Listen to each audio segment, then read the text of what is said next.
This presentation is being made to help you better understand your natural defense against threats to your health.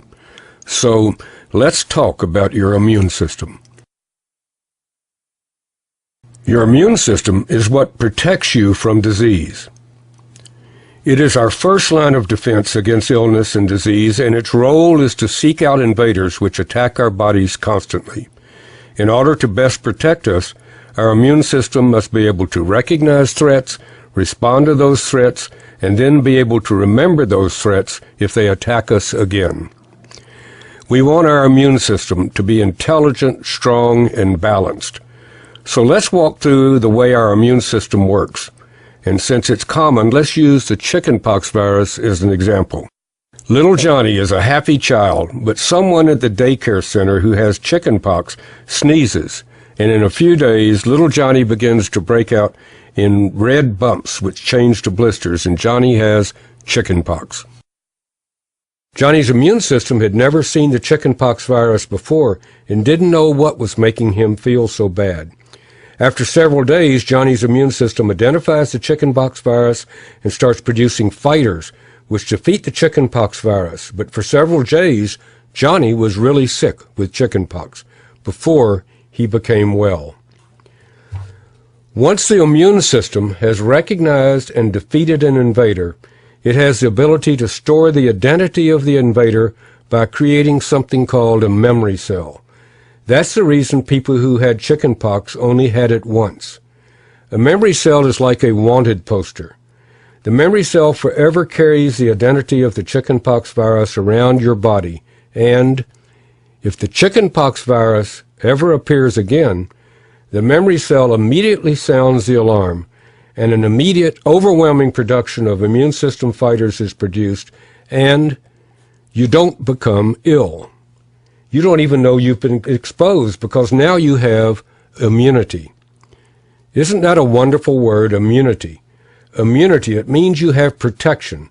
But the problem with developing immunity this way is that first you had to become ill, like little Johnny, before you became well. The second way that you develop immunity is through a vaccination. Here's the way a vaccine works, again using the chickenpox virus as an example. The chickenpox virus is weakened, so it can't reproduce and cause harm. It still has the same appearance, but it can't cause disease. A person is vaccinated with a harmless chickenpox virus.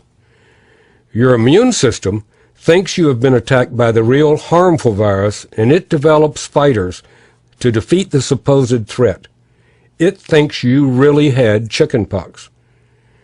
Your immune system develops memory cells so that later, if a harmful chickenpox virus enters your body, you have instant recognition and an overwhelming immune response, and you don't become ill, and you have developed again that wonderful word, immunity. That's the way a vaccine works. The problem is, however, that there are so many germs, viruses, bacteria, parasites, and fungal organisms, and there's so few vaccines. So let's review a moment how we have developed immunity. We can develop immunity and thus protection by actually having a disease, like chickenpox, where we finally figure out the identity of the invader and store a memory cell which protects us against exposure in the future. We can also receive a vaccination, which basically tricks our immune system into responding and therefore producing those memory cells which recognize a particular threat and give us protection or immunity. And until recently, these were the only two ways that could assure you of being protected against disease from invaders. Now there's a third way, and you need to know about something that has been discovered. Wouldn't it be wonderful if we had a factory where we could produce memory cells, the same type of memory cells that our immune system produces after we had an illness like chickenpox or after we receive a vaccination?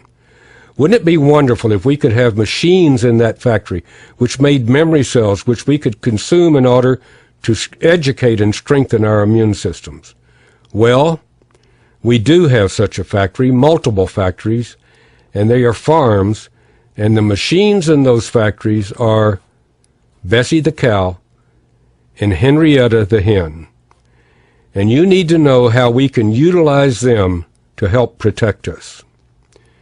Because cows and chickens come into contact with exactly the same threats that we do, the same germs, and they have exactly the same type of response to those threats that we do. They are exposed and figure out how to fight the threat, and they produce an immune response just like we do. And again, just like us, they store the memory of those threats in specific memory cells just as we do. Cows transfer their memory cells to their newborn when it nurses through a special first milk called colostrum, just as humans do. Chickens do the same thing. They pack their memory cells in the yolk of the egg so that the newborn chick will have the immune system, education, and strength that the mother hen has when it hatches. Those memory cells that cows and chickens produce have the same function as the memory cells that we humans produce. They allow instant recognition of threats and immediate response to those threats. And those memory cells are called transfer factors. Memory cells are called transfer factors. Those wanted posters, those memory cells are called transfer factors. And we've learned how to take those memory cells, those transfer factors, from colostrum and egg yolks, and through a special filtration process, put them in a capsule so that we can consume them on a daily basis. We can consume recognition cells, transfer factors, so that we can educate and strengthen our immune system, that system which protects us. So now we don't have to go through the learning process each time we're exposed. Our immune system has strength. It has knowledge. It has the ability to respond because of transfer factors.